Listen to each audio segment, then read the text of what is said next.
One of the most important parts of taking care of a patient to me is not just taking care of her cancer, but taking care of her as an individual, as a whole person. My name is Dr. Linda Duska, and I'm a gynecologic oncologist at the University of Virginia in Charlottesville, Virginia.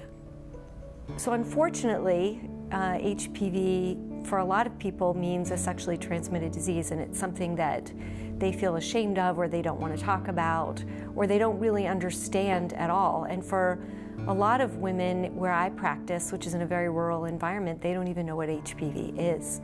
So a big part of my job is educating them about HPV, what it is, that many of us, almost all of us in our lifetimes, are at some point infected with HPV, that it's not a stigma or something to be ashamed of, but it's something that we all, at some point, often live with.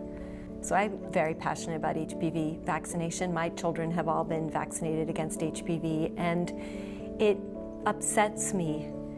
I can't tell you how much it upsets me every time I see another young woman with cervical cancer. This is a completely preventable disease, and I feel like it's part of my job to make sure I educate people about the safety of the vaccine, the efficacy of the vaccine, and the importance of all of us getting our children vaccinated before they're exposed in order to give them the best possible protection against this.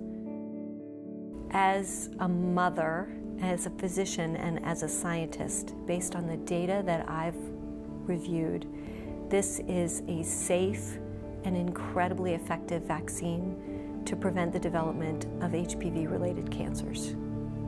It's a no-brainer.